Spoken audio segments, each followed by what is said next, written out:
बिस्मिल्लाहिर्रहमानिर्रहीम, अस्सलाम वालेकुम। प्रोग्राम ज़ेरे बहस में खुश आमदीद। मैं हूँ आपका मेज़बान ज़ौक अहमद। नाज़रीन, जैसे जैसे ये पहलगाम फॉल्स ऑपरेशन को एक एक दिन इजाफा होता जा रहा है, इंडिया को मज़ीद शर्मिंदगियों का सामना करना पड़ रहा है। और ख़ास तौर पर कल कोर कमांडर्स कॉन्फ्रेंस हुई, वाज़े तौर पर बता दिया गया कि ये जो इंडिया की जानिब से ख़ास तौर पर आबी जारियत की जा रही है, इसका भी भरपूर जवाब दिया जाएगा और हम तैयार हैं और उन प्रॉक्सीज़ के लिए भी तैयार हैं जो हमारा अमन ख़राब करने के लिए इंडिया जिनको सपोर्ट करता है। फिर उसके साथ साथ पाकिस्तान के डिफेंस मिनिस्टर ने रात को एक इंटरव्यू के अंदर बताया कि जो सवाल बार बार पूछा जा रहा था कि इंडिया अगर वहाँ पर डैम बना लेता है या पाकिस्तान का पानी रोक लेता है तो पाकिस्तान क्या कर सकता है, तो उन्होंने बता दिया कि हम स्ट्राइक करेंगे उस इंफ्रास्ट्रक्चर को जो पाकिस्तान का पानी रोकने के लिए बनाया जाएगा। और फिर साथ ये भी कहा कि हम इंडिया को फेस सेविंग नहीं देंगे बल्कि उनका मुंह काला करेंगे। फिर इंडिया की जानिब से अब जो इकदाम उठाए जा रहे हैं, पहले तो पूरी दुनिया के अंदर एक प्रोपेगेंडा करने की कोशिश की गई पाकिस्तान के खिलाफ, जो हमेशा वो करता है। सफारतकारों को बुलाया गया, दूसरे ममालिक के डिप्लोमेट्स को बुलाकर उनको ब्रीफिंग दी गई और नाम न जाहिर करने पर कुछ डिप्लोमेट्स ने बाहर जाकर जो इंटरव्यूज़ दिए उसमें उन्होंने बताया कि हम कायल नहीं हुए और उसकी वजह यह थी कि कोई सबूत नहीं पेश किया गया। उसके साथ साथ अब इंडिया IMF के साथ रब्ता कर रहा है पाकिस्तान को लेकर कि जो कर्ज प्रोग्राम है पाकिस्तान के साथ IMF का, एक तो उस पर नज़रसानी की जाए। फिर वाइस प्रेसिडेंट जो इंडिया के दौरे पर थे, JD वैंस अमेरिका के, वो भी क्या कोई किरदार इसमें अदा कर सकते हैं, क्योंकि जो बयान उनका मंजर आम पर आया वापस जाकर वो बड़ा तशवीशनाक है। एक तो पाकिस्तान को कहा गया कि आप उनके साथ ताउन करें, वो पाकिस्तान पहले ही ऑफर कर चुका है। दोस्तों, उन्होंने कहा कि कोई ऐसी कार्रवाई इंडिया करे जिससे बॉर्डर सिचुएशन ना हो। तो हम तो भाई मानते ही नहीं है ना ऐसा कुछ हुआ है, वो पहले सबूत तो लाएं, अगर होगा तो फिर मिल बैठकर देखेंगे क्या करना है। एक इंडिया और कोशिश कर रहा है, फेटफ के हवाले से एक लॉबिंग करने की कोशिश कर रहा है, जो उनके अखबार दावा कर रहे हैं कि पाकिस्तान के खिलाफ फेटफ में इंडिया अब लॉबिंग करने जा रहा है IMF के साथ साथ। अब UN इजलास बुलाया गया है, क्या इससे कोई कशीदगी कम हो सकती है? फिर लॉबिंग फर्म्स को हायर किया गया है पाकिस्तान की जानिब से भी और भारत की जानिब से भी, ताकि US के अंदर या पूरी दुनिया के अंदर पाकिस्तान के बयानी को किस तरह पहुंचाना है और किस तरह वहां से सपोर्ट भी हासिल करनी है, किस तरह हकायक को सामने लाना है। तो क्या ये रूटीन की कार्रवाई होती है या इस दफ़ा कुछ बढ़ चढ़ कर किया गया? क्योंकि इससे पहले हमने देखा कि ये गिला ज़रूर मौजूद रहा कि पाकिस्तान लॉबिंग के हवाले से या इंटरनेशनली लोगों तक अपनी बात को पहुंचाने के लिए वो इन्वेस्टमेंट नहीं करता जो दुश्मन हमारे खिलाफ करता है।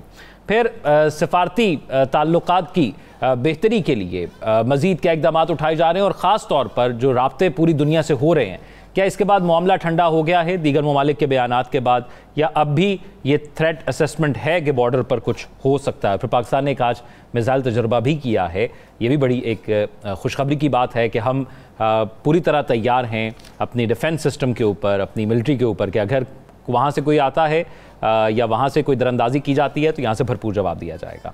ये मंजरनामा है गुज़िश्ता एक दिन के अंदर का। आप अपने तज्ज़ियाकारों से उनकी राय जानते हैं। नजम साकिब साहब, PJ मीर साहब, बशीर साहब, तीनों सीनियर तज्ज़ियाकार हमारे साथ मौजूद हैं। नजम साकिब साहब, ये बौखलाहट का शिकार क्यों है इंडिया इतना? ख़ास तौर पर इस बार तो ख़ास तौर पर जो कुछ वो कर रहा है वो रिवर्स हो रहा है उसके लिए।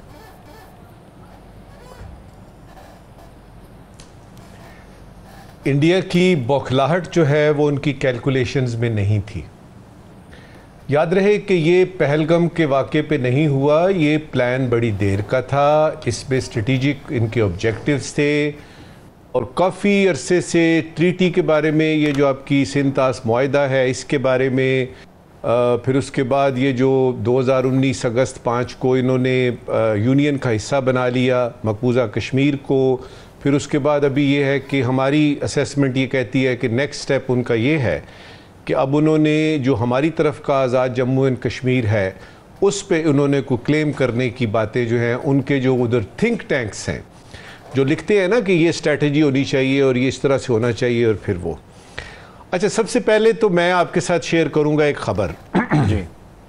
ख़बर ये है कि हमारे बहुत ही ज़्यादा शरीफुन्नफ्स वज़ीर आज़म शहबाज शरीफ साहब मोदी सरकार के लिए और दिल्ली में जो हुकूमत है, जो हिंदुस्तान में हुकूमत है, उसके लिए एक नेशनल सिक्योरिटी थ्रेट बन गए। ये देखिए कितनी बड़ी खबर। वो कैसे बन गए? वो इसलिए बन गए हैं कि उन्होंने उनका वो जो ऑफिशियल था ना यूट्यूब, वो जो भी चैनल पे बेचारे वो बातें करते थे मासूम सी, उन्होंने कहा जी ये तो बंद करें ना, उसके साथ जितने उन्होंने वजीर आजम के थे और उनके दोस्तों के कुछ 11-12 लोगों के जो कि उनके नज़दीक इस बौखलाहट को और इंडिया ने ये जो एक अजीब सी हरकत की है इसके जवाब में जो भी वो कह रहे हैं, वो चाहते हैं कि हिंदुस्तान के जो अवाम हैं वो उन तक ना पहुँचे। तो ख़बर देखिए कैसी ज़बरदस्त है। होता ये है कि जब जंग होती है ना, मैं बौखलाहट पे भी थोड़ी सी और बात करूँगा, जब जंग होती है तो ये वो जंग नहीं है जो पिछले ज़मानों की होती थी या फॉर इंस्टेंस 2001 ये जो 9/11 से पहले की जंगें हुई हैं। इसमें सबसे पहले बयानिए टकराते हैं, उधर से बयानिया आता है, इधर से बयानिया आता है, फिर उधर से उस स्ट्रैटेजी आती है, इधर से स्ट्रैटेजी आती है। जो पहले जंगें होती थी उसमें स्ट्रैटेजी का तो सिर्फ 1-2 जर्नैलों को पता होता था। इधर क्या देख रहे हैं हम? इधर हम ये देख रहे हैं कि वो बयानिए की जंग तो हार गए, रूस ने, चीन ने, बाकी तमाम ममालिक ने कह दिया, एक तरह की ठाप करा दी कि जी आप किसी किस्म की हरकत ना कीजिएगा। अगर आप कहते हैं कि पहलगाम के वाक़े पे है तो उसकी तहकीक कराएं, और पाकिस्तान ने तो अगले दिन ही कह दिया था जी आइए न्यूट्रल वगैरह करा लेते हैं। अब ये है कि बौखलाहट का आलम ये आ गया कि बयानिए की जंग जब वो हारते हैं तो फिर गुस्सा अपनों पे निकलता है, इसलिए कि वो जो नीचे देखते हैं ना। मुझे बताइएगा, एक जर्नैल जब बनता है ना दुनिया में किसी भी जगह पे, एक लेफ्टिनेंट जनरल जब बनता है, बड़ी मेहनत करनी पड़ती है, हुकूमत का, मुल्क का, उसमें बड़ी इन्वेस्टमेंट होती है। 3 अगर आपके लेफ्टिनेंट जनरल आप सैक कर देते हैं, आप उनको निकाल देते हैं, कोई भी वजूहात हैं वो भी उस वक्त जब आपके जंगी माहौल क्रिएट कर रहे हैं, वॉर मॉन्गरिंग हो रही है, वॉर हिस्टेरिया हो रहा है, अपने ही जर्नैलों को। अच्छा, ये बौखलाहट की पीक है कि आपको जब समझ नहीं आती कि ये कर तो लिया हमने सिंतास मुआहदे पे, हमने इधर से फीलर्स भी छोड़ दिए, हमारी तवक्को दुनिया ने भी नहीं माना, पाकिस्तान तो बिल्कुल नहीं मान रहा, तो उस तरफ बौखलाहट है। इस तरफ क्या हो रहा है? इस तरफ ये हो रहा है कि कोर कमांडर की एक एक्स्ट्रा ऑर्डिनरी मीटिंग होती है कल, और उसमें यह होता है कि एसपीडी के जो हेड हैं वो भी मौजूद हैं। इसमें क्या हो रहा है? देखा जा रहा है कि जी हमने जंग नहीं करनी, हमने पहल नहीं करनी, लेकिन अगर पहल होती है उधर से तो, और यार सीधी सी बात है, मेरे तो एक मिनिस्टर ऑफ इंफॉर्मेशन जो हैं वो रात को आपको कोई 1-2 बातें करते हैं और आप पीछे हट जाते हैं, तो मेरी फौज तक तो बात ही नहीं आनी। मेरे प्राइम मिनिस्टर जो हैं और मेरे मिनिस्टर ऑफ वो जो कहते हैं रात को कह रहे हैं 24-48 घंटे, तो क्या हमारी इत्तला ठीक थी? आपने वो अपना इरादा बदल लिया क्या? वो ट्रक गुजर गए, सारा कुछ वो हो गया, वो अब तो क्या करना नजर आया ना, 4 राफेल उड़ाया और फिर वापस चले गए। जी। अब ये है कि अभी तो वो बात वहां तक पहुंची नहीं है, अभी तो वो बात वहां तक पहुंची नहीं है, और इंडिया को पता लग गया है कि इस मर्तबा पाकिस्तान के साथ चांस नहीं लेना 3 लेवल पे। बायलैटरल, मसलन सिफारतकारी में तो हमारे यानी हमारे prime minister, deputy prime minister, तमाम सुफरा, यहाँ तक होता है कि सिक्योरिटी काउंसिल जो कि पीस एंड सिक्योरिटी का सबसे बड़ा ऑर्गन है इस दुनिया का, उसमें अभी इस पे बात होगी, और इस पे सिर्फ बात ही हो जाना, इस पे सिर्फ गुफ्तगू करनी और इसको एजेंडा बना के बात करना, यही काफी है। ठीक है। बाकी आपकी बात रही कि फैटफ में आप ये कर देंगे और IMF में ये कर देंगे, उसमें कर देंगे, वो तो पहले भी करते थे आप, आपसे किसी किस्म की भी तवक्को है। लेकिन एक बात तय है ज़ौक कि ये जो बयानिए की जंग थी, ये जो मकालमे की जंग थी, ये जो जज्बा दिखाने की जंग थी, ये किसी किस्म की भी जंग जो असल जंग से पहले होती हैं, वो सारी की सारी अल्हम्दुलिल्लाह पाकिस्तान जीतता हुआ नजर आ रहा है। बिल्कुल ऐसे ही है, और मुझे इस बात की खुशी होती है कि हम बड़े रियलिस्टिक लोग हैं। हम इंडियन मीडिया की तरह या वहाँ के तज्जियों की तरह नहीं बात करते कि सामने नक्शे रख लें और कह दें कि यहाँ से अटैक कर दें, वहाँ से अटैक कर दें। जो काम जिसका है उसने वही करना है, हमारा काम इन्फॉर्मेशन पहुँचाना है, हम वही पहुँचाएंगे, और जिनका काम लड़ना है वो बॉर्डर पर अपनी सिक्योरिटी पर मौजूद हैं, और यही हमारा फ़ख्र है, और उन्होंने हमें कभी मायूस नहीं किया।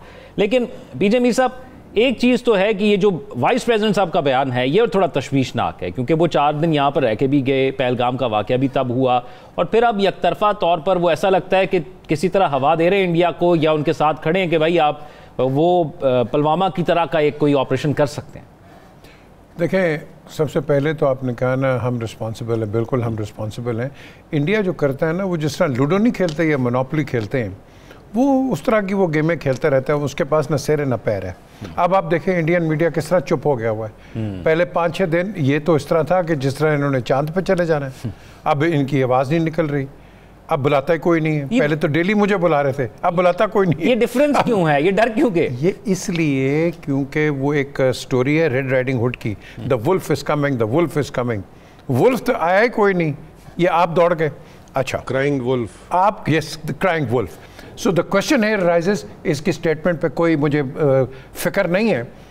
मुझे जो खुशी है इसके अंदर कि चाइना के एम्बेसडर ने खुल के बात की है कि they support Pakistan. Now that is a very reassuring statement from an from a sitting ambassador.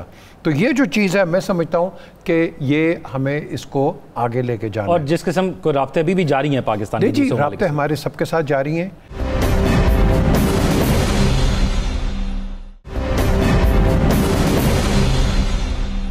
एक क्लैरिफिकेशन बड़ी ज़रूरी है। ये मीर साहब ने बिल्कुल ठीक इंटरप्रिटेशन की है।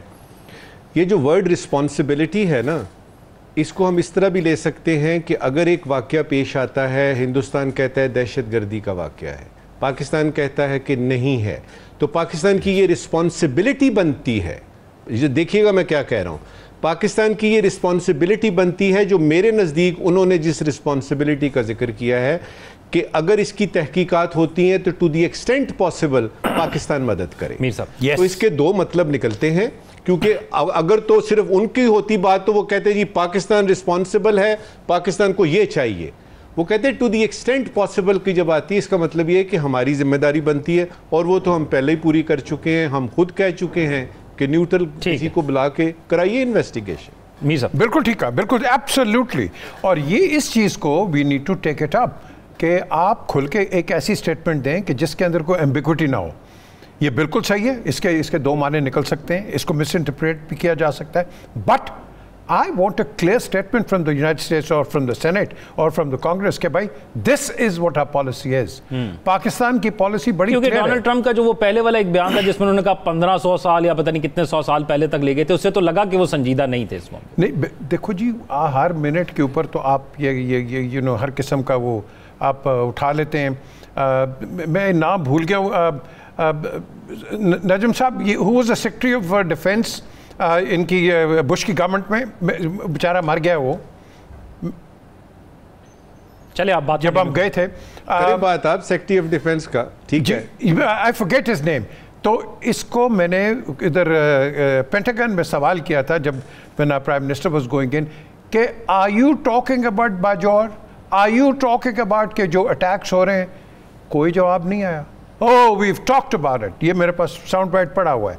सो ये बातें करते हैं, ठीक, यहाँ बैठ के पाकिस्तान, उधर बैठ के इंडिया। अब आप मुझे बताओ, हमें अमेरिका जैसे मुल्क से तो न्यूट्रलिटी चाहिए, but America has exposed itself that it is not really Pakistan's friend. Yes, interests are there, but friendship वो होती है where you don't take sides but you show neutrality. So I take exception to this remark, ये जो इन्होंने vice president ने दिया।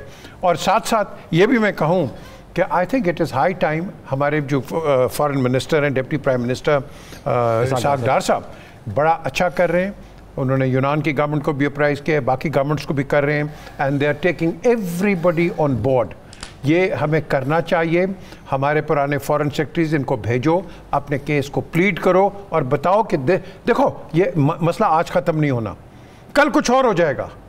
आज हम कबूतर की बात कर रहे हैं, कल ये तीतर की बात कर देंगे, भेड़ियों की बात कर लेंगे। So we can't trust them anymore. और ये है कि हम ये नहीं कि ये मसला हाईलाइट होता है तो हम फॉरेन अफेयर्स के अंदर हम एक्टिव हो जाते हैं, हम थ्रू आउट रहते भी हैं, लेकिन जहाँ पे ज़रा ज़्यादा हाईलाइट भी हो जाता है। साकिब बशीर साहब, पहलगाम हुआ, कोई सबूत नहीं सामने आया, दुनिया को कायल करने में वो नाकाम रहे, 11 दिन गुजर गए, सिंतास मुआहिदा मुअत्तल कर दिया, उन्हें लगा कि शायद हमारी पोजीशन कमज़ोर हो जाएगी, पाकिस्तान का बयानिया फिर भी सख्त रहा। अब IMF और FATF के पास जाने की बात की जा रही है, तो आगे कहाँ तक आप देखते हैं कि ये मामला रिजॉल्व हो जाएगा, और क्या जो वज़ीर इत्तलात साहब ने 3-4 दिन पहले कहा था कि 24 से 36 घंटे इम्पॉर्टेंट हैं, एक थ्रेट है, अभी भी वो थ्रेट मौजूद है या अब मामला आहिस्ता आहिस्ता स्लो डाउन हो गया है और ठंडा पड़ गया बॉर्डर पर?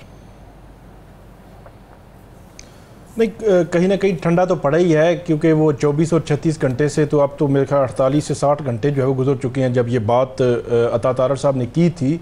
और वो यकीनी तौर पर एक जो है वो रिस्पॉन्सिबल हैं, वज़ीर इत्तलात हैं, उनकी जानिब से रात 1:30-2 बजे ये बात करना उसमें वज़न था। उसके बाद अब भारत का जो मूड है वो तब्दील हुआ, या उसमें आप ये कह सकते हैं कि अभी ये ऐसी सिचुएशन जो है वो मुकम्मल तौर पर तो ख़त्म नहीं हुई, कोई माहौल जो है वो थोड़ा सा ठंडा पड़ा है लेकिन ख़त्म नहीं हुई वो सिचुएशन। भारत क्या करेगा, क्योंकि आज भी अगर आप देखें तो उनकी जानिब से जो डायरेक्टली या इनडायरेक्टली जो पाकिस्तान से जो अशिया जा रही थी भारत की तरफ, उन्होंने उस पर जो है मुकम्मल तौर पर पाबंदी लगाई है। फिर जो डाक थी वहाँ पे जा रही थी ज़मीनी रस्तों से या फ़ज़ाई रस्तों से, जितनी भी वो उस पर भी उन्होंने जो है वो पाबंदी लगा दी है। तो भारत अभी भी कुछ ना कुछ जो वो कर रहा है। जो अमेरिका के किरदार के हवाले से हम बात कर रहे हैं, तो पाक भारत कशीदगी के तनाजुर में जब से ये वाक़या हुआ, ये जो जेडी वैंस हैं इनका स्टेटमेंट तो तकरीबन 7-8 दिन के बाद आया, लेकिन सबसे पहले जो सदर ट्रंप हैं उनकी स्टेटमेंट आई, उसके बाद सेक्रेटरी ऑफ स्टेट, और उसके बाद 3-4 जो थे यूएस की अथॉरिटीज़ से उनकी स्टेटमेंट्स आती रहीं। बात हुई यहाँ जो वज़ीर ख़ारजा हैं इसाक डार साहब से, दूसरी वज़ीर आज़म शहबाज शरीफ साहब से, और दूसरी तरफ वज़ीर ख़ारजा जो भारतीय वज़ीर ख़ारजा हैं उनसे बात हुई, और उनकी जानिब से बड़ी बैलेंस स्टेटमेंट आई। मेरा ये ख्याल है कि अगर ट्रंप के आने के बाद हम देखें तो जो मोदी है, मोदी के साथ, मोदी वहाँ अमेरिका में गए, ट्रंप के साथ बैठे, ट्रंप ने बड़े जो है वो उनकी तारीफ़ें की और फ्यूचर में चलने का, इकट्ठे चलने का प्लान और इस तरह की चीज़ें सारी हुई। और जो मोदी जो है वो भारत बड़ी उम्मीदें जो है वो लगाए बैठा था। दूसरी तरफ अगर देखें तो पाकिस्तान के साथ ना तो हमारी तरफ से अभी इतना बड़ा कोई वफद गया या प्राइम मिनिस्टर गए हों या कोई ऐसी सिचुएशन हुई हो या उन्होंने डायरेक्ट कोई जो है वो को बातचीत हुई हो सदर ट्रंप की। तो अगर पाक भारत तनाजुर में अमेरिका को देखा जाए तो भारत को ज़्यादा उम्मीदें थी। वो समझते हैं कि शायद अमेरिका जिस लेवल पे उनके साथ खड़ा होना चाहिए था वो नहीं खड़े हुए, और यकीनी तौर पर एक बैलेंस अप्रोच आई है। इसी वजह से अभी तक भारत ना तो कुछ सबूत पेश कर सका है, ना ही जो बैनुल-अक़वामी सतह पर कोई ऐसी जो कम्युनिटी है, कोई उसके साथ जो कामयाबी, सफारती कामयाबी जिसको आप कहते हैं, वो भी हासिल नहीं कर सका। इसीलिए अभी भी दुनिया जो है वो मिडल ईस्ट की आप बात करें, ईयू हो, अमेरिका हो, वो सारे यही कह रहे हैं कि आप बातचीत के जरिए जो है वो ये मामला हल कर सकते हैं। दोनों जो है वो हमसाया हैं, इसी वजह से सिचुएशन उस लेवल पर भारत जो है नहीं ले जा सका। फिर एक और सूरत हाल भी नजर आती है कि भारत ने बगैर किसी सबूत के जो इल्ज़ाम लगाया, वो हाइप तो वहाँ बन गई। अब वो पॉलिटिकल जो उनकी क़यादत है, वहाँ की जो अपोजिशन है, उसने मोदी हुकूमत पर बहुत इल्ज़ाम लगाए कि जो सिक्योरिटी लैब्स के हवाले से या इंटेलिजेंस फेलियर्स के हवाले से वो उन पर अलग से प्रेशर आ गया। अब दिफाई पोजीशन में वो एक कौन सी सूरत हाल या किस तरह रास्ते पे जाते हैं आने वाले दिनों में, भी ये कहना जो है वो कबल अज़ वक्त है। अब दूसरे महाज पे देखें कि जो बयानिए की जंग है, वहां पे भी भारत वो बयानिए की जंग भी इंटरनेशनल मीडिया के सामने नहीं जीत सका, और पाकिस्तानी यूट्यूबर्स के यूट्यूब चैनल बंद कर रहा है, पाकिस्तानी जो है वो एक्स अकाउंट्स जो है वो बंद कर रहा है, प्राइम मिनिस्टर का अकाउंट, DGISPR उनका जो अकाउंट है, वज़ीर इत्तलात उनके, मतलब ये सारे अकाउंट्स बंद कर रहे हैं। और मैं आपको बताऊं साकिब रशीद साहब, हमारे वो कुछ दोस्त हैं जो एंकर्स हैं और न्यूज़ कास्टर्स भी हैं, तो वो अगर इंडिया के खिलाफ कोई वीडियो बनाते हैं मजाक के तौर पर भी, तो उनके अकाउंट भी बंद कर दिए जा रहे हैं वहां पर। जी जी बिल्कुल, उनके अकाउंट्स भी बंद हो रहे हैं। बल्कि यहाँ पे एक जो है वो एक दफ़ा फिर हम अपनी हुकूमत से दरख्वास्त करेंगे कि इंडिया जो है वो प्राइम मिनिस्टर शहबाज शरीफ साहब का जो यूट्यूब चैनल है वो बंद कर रहा है, या कुछ सहाफ़ियों के ट्विटर या एक्स के अकाउंट बंद कर रहा है, तो आप कम से कम उसका कोई जवाब तो दें। आप उसके जवाब में एक्स को खोल दें पाकिस्तान में, ये हम पहले भी हम दरख्वास्त कर चुके हैं। तो ये बयानी की जो सहाफ़ियों का हथियार है, मैं समझता हूँ कि एक तो बिल्कुल ये बातों बातों में देखें काम करवा रहे हैं अपना, और ऐसा बिल्कुल नहीं होना।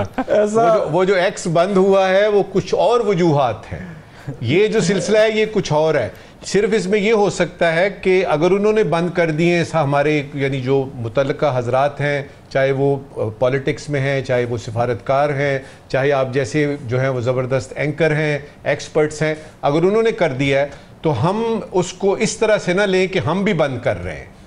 हमें उसको देखें, शुरू से लेके अब तक हर चीज़ का पाकिस्तान ने एक रिस्पॉन्सिबल जवाब दिया है। और रिस्पॉन्सिबल जवाब का ये नहीं होता ये नी जर्क रिएक्शन जो होता है, ये इधर से आया ये कर देंगे। हुकूमतें और ममालिक ऐसे नहीं चलते, सोच समझ के ठहर ठहर के फैसले करने। साकिब बशीर साहब, यहाँ पे वो ओपन कर देंगे, इंडिया वालों ने फिर बंद कर देना। यही बनता है कि एक्स करने दे वो करते रहे, इनको ये खोल देना चाहिए ताकि यहाँ पे खुल के बात हो सके। और मैं ये समझता हूँ कि इस जो पाक भारत कशीदगी, सिर्फ आखिरी बात, पाक भारत कशीदगी में आप पॉलिटिकल फ्रंट्स पे देखें, आप सहाफ़ी देखें, आप सिविल सोसाइटी देखें, सब यूनाइट हैं, सब कौमी एक जो काज है या यकजहती जो है वो नजर आ रही है हमें। तो इसमें हुकूमत को थोड़ा सा हिस्सा जो है वो डाल देना चाहिए। मुझे पेजी मीर साहब मुख्तसरन आप कुछ कहना चाह रहे थे? बिल्कुल, देखें, जो मुल्क अपनी आवाम से हकीकत और हक़ाइक़ छुपाती है वो कभी डेवलप नहीं कर सकती। बल्कि तो इंडिया का फ़ायदा में है कि अगर अब उनको खोलो, कम से कम उनको पता चलेगा हम क्या कह रहे हैं। वो इस तरह कर रहे हैं डिक्टेटोरियल एक रजीम कि आपने कोई हिंदुस्तान के ख़िलाफ़ बात नहीं सुननी। और भाई सुनो, वो मैं हमेशा कहता हूँ वो कौमें कभी तरक्की नहीं करती जो अपने आप पे तनकीद लेना बर्दाश्त ना करें। तनकीद लो, शायद इसमें कोई अच्छी चीज़ तुम्हें भी पता चल जाए। अभी हमें एक ब्रेक की तरफ जाना है, ब्रेक के बाद आते हैं तो फिर इस सिलसिले को आगे बढ़ाते हैं। Stay with us.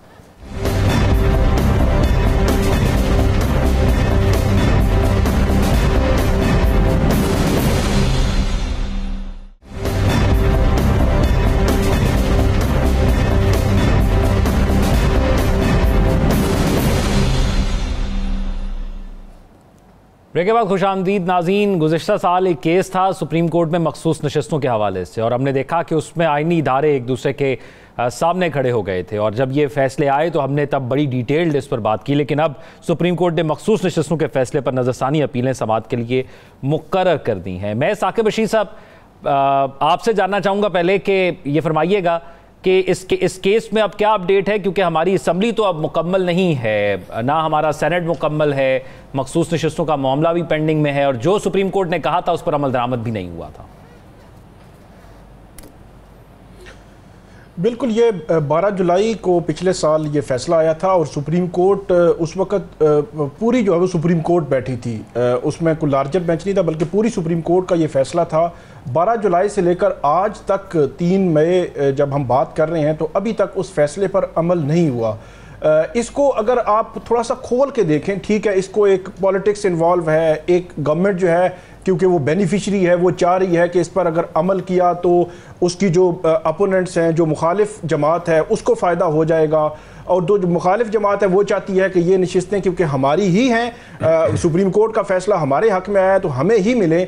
ये एक अलग बात है। लेकिन जो अदालतें हैं, जो हमारा निज़ाम इंसाफ है, इसमें एक भरम होता है। एक आम आदमी, मैं हूँ या कोई और है, उसका एक भरम होता है कि एक तरफ इंतज़ामिया है, एग्जेक्टिव है, वो अगर कोई काम करेगा तो मेरे पास एक रास्ता है कि मैं कानूनी जंग लड़ सकता हूं। तो अगर वो कानूनी जंग लड़ने वाला रास्ता, अगर वो भरम टूट जाए कि इंतज़ामिया ने, एग्जेक्टिव ने, हुकूमत ने वो उसका जजमेंट, ऑर्डर, फैसला ही नहीं माना, तो फिर उसका होगा क्या? तो यहाँ पे भी यही हुआ है, ये भरम टूटा है, सुप्रीम कोर्ट का वकार दाव पे है। और ख़ास तौर पर जब 26वीं आईनी तरमीम आई तो तब से लेकर अब तक जो है वो हम इसको डिस्कस करते रहे हैं कि जो अदलिया पर कंट्रोल है, जो एग्जेक्टिव का, वो बड़ा है, और उस कंट्रोल के बढ़ने से अदलिया का जो इंडिपेंडेंस है, वो जो आज़ाद हैसियत में अदलिया ने जो फैसले करने होते हैं, उन फैसलों के हवाले से भी सवालात हैं।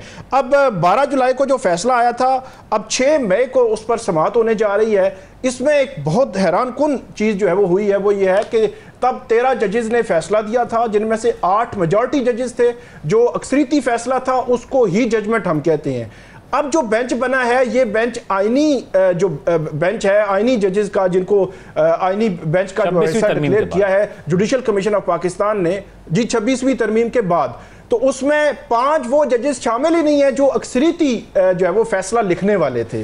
तो तो ये सबसे हैरान कौन मामला है। और जो रिव्यू होता है किसी भी फैसले का सुप्रीम कोर्ट में, उसका बहुत ही जो वो लिमिटेड स्कोप होता है। आप ये कह सकते हैं कि पूरी जजमेंट जब सामने पड़ी होती है तो अदालत कहती है कि कोई एरर बता दें जिसको आपने पॉइंट आउट करना है, हमने पूरा केस नहीं खोलना, पूरा सिर्फ छोटा सा जो है वो एरर आपने बताना है, क्योंकि बहुत लिमिटेड स्कोप होता है। तो उस लिमिटेड स्कोप को जानने के लिए वो जो जजमेंट जिन जजेस ने दी थी और उसमें से 5 हैं ही नहीं, और वो जजेस हैं जस्टिस अमीनुद्दीन खान साहब और जस्टिस नईम अख्तर अफगान, ये वो 2 जजेस थे जिन्होंने अपनी जजमेंट में ये लिखा था कि ये एक अनकॉन्स्टिट्यूशनल जो है वो फैसला है और इस पर जो है वो अदारे जो है वो अमल करने के पाबंद नहीं है। और उसके बाद हुकूमत ने इसको जो है फुल सपोर्ट किया, इलेक्शन कमीशन ने अमल नहीं किया, स्पीकर ने उस पर जो है वो खतूत लिखे।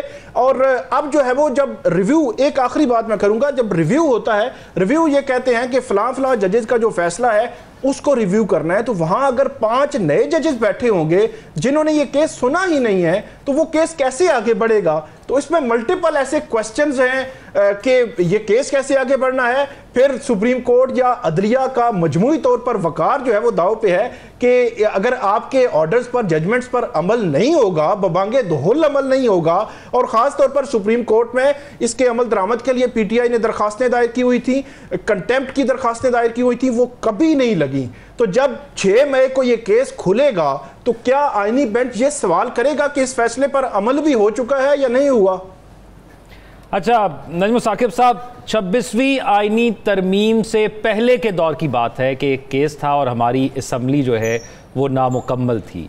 अब भी वो नामुकम्मल है और हम सब चाहते हैं कि सेनेट भी मुकम्मल हो जाए और असम्बली भी मुकम्मल हो जाए, लेकिन सुप्रीम कोर्ट, पार्लियामेंट और इलेक्शन कमीशन, हमने उस दौर में देखा कि ख़तो किताबत हुई लेकिन फैसले पर अमल दरामद किसी भी तरह नहीं हुआ। तो अब आप क्या देख रहे हैं कि क्या होने जा रहा है? हो जाने दें, ये भी हेयरिंग हो जाने दें, इसका रिव्यू भी मखसूस नशिस्तों का। मुझे तो ये पता है कि अगर आप वो पैटर्न देखें जो शुरू हुआ है इलेक्शन 8 फरवरी से पहले से, जिसमें हम ये देख रहे हैं कि सदर मुमलिकत कह रहे हैं इस दिन इलेक्शन होगा, सुप्रीम कोर्ट कह रही है ये डेट्स देनी है, और इलेक्शन कमीशन ऑफ पाकिस्तान जो अपनी मुद्दत इस वक्त पूरी कर चुका है, कोई पता नहीं है कि उसमें कोई जो आईनी तौर पे, कानूनी तौर पे किसी नए ईसीपी ने आना था। अगर मैं ये सारा पैटर्न देखता हूँ तो मुझे ये पता है कि अगर ये फैसला पीटीआई के हक में भी आ गया, वही हुकूमत है, वही ईसीपी है, इलेक्शन कमीशन ऑफ पाकिस्तान है, अमल दरामद कैसे होगा। सिर्फ एक छोटी सी मिसाल से आपको पता लग जाएगा कि किस तरीके से इमेज जो है वो कन्वे हो रहा है। तो मेरी ये दरख्वास्त होगी, मेरी ख्वाहिश होगी, बल्कि मेरी दुआ भी यही होगी कि बाकी चीज़ें होती रहेंगी, नहीं दें मखसूस नशिस्तें, ना कराएं आप, यानी वो जो आपकी सेनेट की बाकी सीटें हैं, जो करना आपने करें पीटीआई के साथ। अवाम के एतबार और अवाम के एतमाद को बहाल रखिए, विद और विदाउट 26th अमेंडमेंट। कुछ इस तरह कर लीजिए कि आपके अवाम को कम से कम वो जो एक था ना कि यार अदालत होगी, मैं इंसाफ लूंगा जाके, ज़रा उसका ख्याल कर लीजिए। जमीर साहब, अवाम क्या सोच रही है ये मंजरनामा देखने के बाद? अवाम सोच रही है बचाओ, यही सोच रही है वो, क्योंकि वो कह रहा है बचाओ महंगाई से, बचाओ दहशतगर्दी से, नाइंसाफ़ी से, बचाओ नाइंसाफ़ी हो गई, हमें आप एम्प्लॉयमेंट्स दो, पानी हमें दो, हमें अच्छी हाउसिंग दो, ये जो कि हो रहा है इंशाल्लाह। ये चीज़ मांगती है अवाम। अवाम को कोई इंटरेस्ट नहीं है कि जो मर्ज़ी आ जाए, उसको सिर्फ इंटरेस्ट है कि उसका घर चले। और हम क्या करते हैं इस मुल्क के अंदर कि जो भी इनकम्बेंट गवर्नमेंट होती है, आज की नहीं, आप हर गवर्नमेंट को ले लो, वो क्या करते हैं कि ऐसे नए कवानीन लेके आ जाते हैं कि जो उनको सूट करते हैं।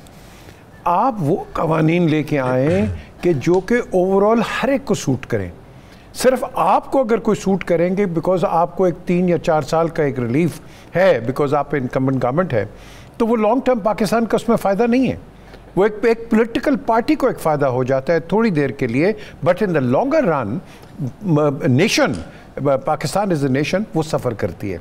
सो this thing has to be अब ये thought over both by the government and the opposition. क्योंकि देखें ना, पार्लियामेंट ने मुल्क चलाना है और वही इनकम्प्लीट है और उसी पर सवाल उठ रहे हैं और उसी पर एक फैसला आता है जिसको नहीं माना जाता। देखिए वो क्यों आता है, बिकॉज बाहर से बैठ के मैं कहता हूँ कि चीफ जस्टिस ये होना चाहिए, आईजी पुलिस ये होना चाहिए, मिनिस्टर इसको होना चाहिए। जब एक आम आदमी बैठ के एक जजमेंट दे रहा है, वो बंदा ठीक है, वो बंदा गलत है, वो ये है, वो ये है, तो फिर आप मुल्क कैसे चलाएंगे?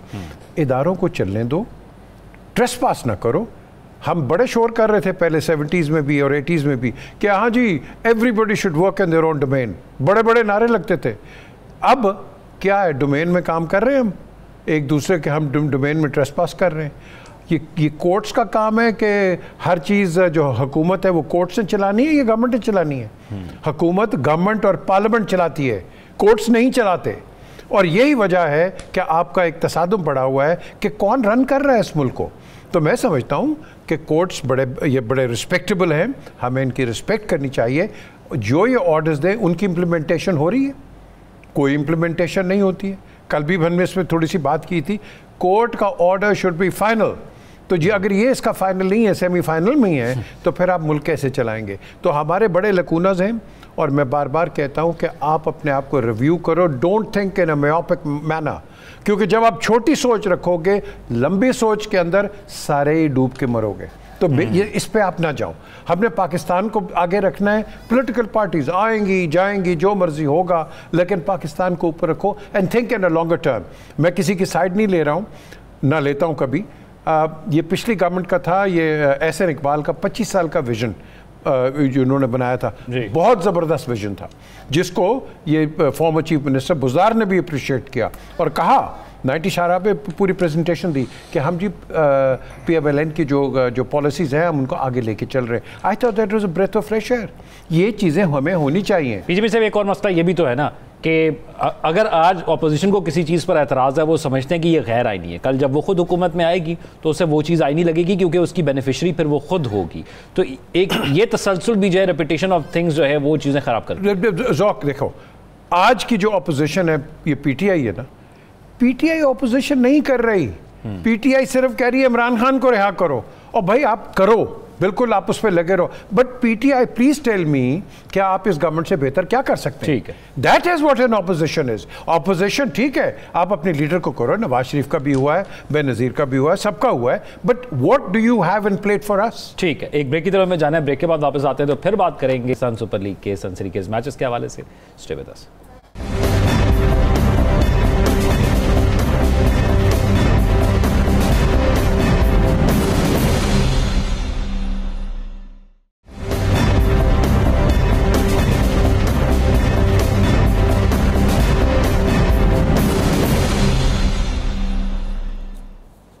ब्रेक के बाद खुशामदीद। पाकिस्तान सुपर लीग के मैचेस का सिलसिला जारी है और पॉइंट्स टेबल बड़ी दिलचस्प सूरत हाल इख्तियार कर गया है। इस्लामाबाद यूनाइटेड टॉप कर रही है, उसके बाद दूसरे नंबर पर लाहौर कलंदर्स है, फिर कोयटा ग्लैडिएटर्स, फिर कराची किंग्स, पेशावर ज़ल्मी और सबसे नीचे है मुल्तान सुल्तान्स, क्योंकि वो विन नहीं कर रही, वो लर्न कर रही है। नजम साकिब साहब, आपकी और मेरी फेवरेट टीम टॉप कर रही है इस वक्त। बेशक वो कम्बिनेशन चेंज करती रहती है, हर मैच में 2-3 नए खिलाड़ी जो है वो ट्राई करती रहती है। कल का मैच भी वो हार गए, लेकिन फिर भी बेहतर परफॉर्म कर रही है पहले से। सबसे पहले तो आपको मैं ये बताऊं कि जब हमने पहला प्रोग्राम किया इसी ज़ेर बहस में, इसी फोरम में, PSL पे, तो मैंने आपको बताया मेरी 2 टीमें हैं, एक इस्लामाबाद यूनाइटेड है और दूसरा कोयटा ग्लैडिएटर है, जिनका आज मैच होने वाला है।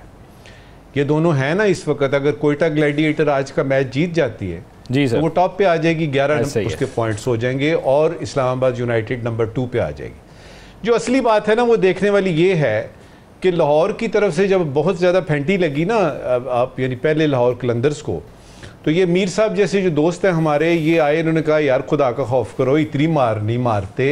हमने ये किया कि हमने कहा चलो एक मैच जितवा देते हैं। ठीक, तो वो जो छठा मैच था जो लाहौर कलंदर वाला, वो ये समझ रहे हम खुद जीते हैं, वो यार हम वैसे ही टॉप पे हैं तो हमने आपको जितवा दिया। लेकिन उसके बाद का जो 7वां मैच हारे हैं वो हम खुद हारे हैं, लेकिन वो जो कलंदर से हारे हैं उसके अंदर कुछ चीज़ है, उसको ज़रा चेक करते हैं। देखिए इस वक्त IPL उधर हो रहा है, इधर हो रहा है आपका PSL जी। जंग के जो वो उधर से वॉर मॉन्गरिंग हो रही है, हिस्टेरिया क्रिएट हो रहा है। तो हम दोस्तों में बात कर रहे थे कि अगर खुदा न खास्ता कमबदहन वाकई इंडिया हमला कर देता है, जंग शुरू हो जाती है, तो वो जो गैर मुल्की खिलाड़ी हैं उधर या जो गैर मुल्की खिलाड़ी हैं इधर, तो उनका क्या होगा? तो पहले तो ये देखना है कि जब तक IPL हो रहा है, मेरा नहीं ख्याल कि इंडिया को इस तरह की हरकत करेगा। जब तक PSL ख़त्म नहीं होता, इस तरह की कोई हरकत नहीं हो रही। हाँ, वो ये कर सकते हैं कि एशिया कप नहीं करा रहे, वो जिस तरह करते रहते हैं। उन्होंने तो खेल के मैदान को मैदान जंग ऑलरेडी बनाया हुआ है। बहरहाल बॉटम लाइन ये है कि आज का मैच देखते हैं। दोनों टीमें हमारी हैं, शुरू से ही हम कह रहे हैं, कोयटा ग्लैडिएटर भी, और वो बड़ा अच्छा परफॉर्म कर रही है, और उसके बाद आपका इस्लामाबाद यूनाइटेड भी। हमारी तरफ से तो इधर जीतेगी इस्लामाबाद, हम खुश हैं। कोयटा ग्लैडिएटर जीतेगी, हम वैसे ही खुश हैं। मीर साहब, लाहौर कलंदर्स दूसरे नंबर पर है, अभी रेस के अंदर है, और ये तो फिर एक मैच की बात होती है, कौन जाता है फाइनल तक और कौन जाता है फिर सेमीफाइनल तक। लेकिन PSL को आप बाकी PSLs के कंपैरिजन में कैसे देख रहे हैं? एक गिला है इस बार मेरा, तो क्राउड उस तरह हमें नज़र नहीं आ रहा। हम लाहौर में हमेशा देखते हैं हाउसफुल, लेकिन इस दफ़ा वहाँ पर भी क्राउड जो है हाउसफुल की सतह तक नहीं पहुँचा। देखिए, सबसे पहले तो मुझे अच्छा लगता है कि लाहौर कलंदर के ख़िलाफ़, अगर ख़िलाफ़ नहीं बट अपोजिशन में एक एक आवाज़ उठती है। नजम साहब अच्छी बात कर रहे हैं, सपोर्ट करते हैं इसको, इस्लामाबाद को बिल्कुल करना चाहिए, लेकिन ख्वाब देखने चाहिए, कोई बुरी बात नहीं है, अच्छी बात है। ये तो एंड में पता चलेगा कि कौन कहाँ बैठेगा और कौन कहाँ आगे जाएगा। ये क्रिकेट बड़ी लेवलर होती है। मैंने पहले कहा था कि वो हार है जी, लाहौर कलंदर हार है। आप देखो कहाँ बैठा हुआ है, 3-3 मैच दोनों हारे हुए हैं, ठीक है ना जी। सो यहाँ हमने देखना है कि आगे जो आपका बुनियादी सवाल है कि आगे क्या है। देखें, क्राउड अच्छे आ रहे हैं, क्राउड आए हैं पीछे। जब ये इतनी ज़्यादा टेंशन थी तो वो हिंदुस्तान कह रहे थे कि जी ये हो गया वो हो गया, और कदाफ़ी स्टेडियम तो भरा हुआ था यार, किधर हो गया। उतने नहीं आ रहे जितने आने चाहिए। मैं बार बार हर चेयरमैन को मैंने कहा है कि खुदा के लिए आप स्कूल के बच्चों को, मुख्तलिफ स्कूलों को डेली या मैचेस वाइज आप इनको फ्री अंदर आने दो। ये फ्यूचर है आपका। हम ये नहीं करते। मैं 2007 से कह रहा हूँ चेयरमैन्स को, डॉक्टर नसीम अशरफ ने बिल्कुल इस पर काम किया, लेकिन बाकी आई डोंट नो ये क्यों है। आपके स्टैंड्स खाली हैं, आपने राइट्स अपने टेलीविज़न के बेचे हुए हैं, बड़ा ज़बरदस्त आपको पैसा आ रहा है, एक विजुअल इम्पैक्ट पे तो दे देना यार। ये ग्राउंड अगर खाली दिखाओगे तो मुझे बताओ आपका फ्यूचर कहाँ से आएगा। एक तो ये PSL मेरी नज़र में एक स्टेपिंग स्टोन है for the future of Pakistani players. यहाँ जो मैं चीज़ देख रहा हूँ कि हमारे जो बड़े, जिनके हम नाम लेते हैं, they not really performing as they should. ये बाहर के जो लड़के हैं वो ज़्यादा परफॉर्म कर रहे हैं, हमारे बहुत इतने नहीं कर रहे जितने जिनसे मेरी इतनी उम्मीदें हैं। बहरहाल ये अप्स एंड डाउन्स होते हैं, और मैं समझता हूँ कि ये एक गेम है जिसके अंदर, वो खान मोहम्मद साहब मुझे हमेशा कहते थे कि क्रिकेट एक ऐसी गेम है कि जब तक आखिरी बॉल आप ना बोल करें मैच ख़त्म नहीं होता। तो मैं वेट करूंगा अभी कि इस्लामाबाद ग्लैडिएटर इंशाल्लाह नंबर 2 या नंबर पोजीशन पे आएंगे। ज़ौक़ देखें कितनी ज़्यादती की बात है, कितनी एहसान फरामोशी है। हमने कलंदर को जीतने दिया और अब ये कह रहे हैं कि जी हम अपने डंड और बाजुओं के जोर पे जीते हैं। हद ही हो गई है यार। कलंदर ने बाकी मैच भी तो जीते हैं ना, वो भी तो अपने जोरे बाजू पर जीते हैं, लेकिन कोयटा ग्लैडिएटर्स की तरफ चलते बाबा वो उन्होंने जीते होंगे, लेकिन मीर साहब को अच्छी तरह से पता है कि ये जो हमने अभी मैच हुआ है, जो सेकंड वाला लाहौर कलंदर का इस्लामाबाद का, ये बाकायदा तौर पे हमने उनको जितवाया है, और मीर साहब को अब पता है, और ये देखें वो हंस रहे हैं इस वक्त। तो वो आप समझते हैं कि आगे जाकर ये उधार उतारना चाहिए फिर उनको?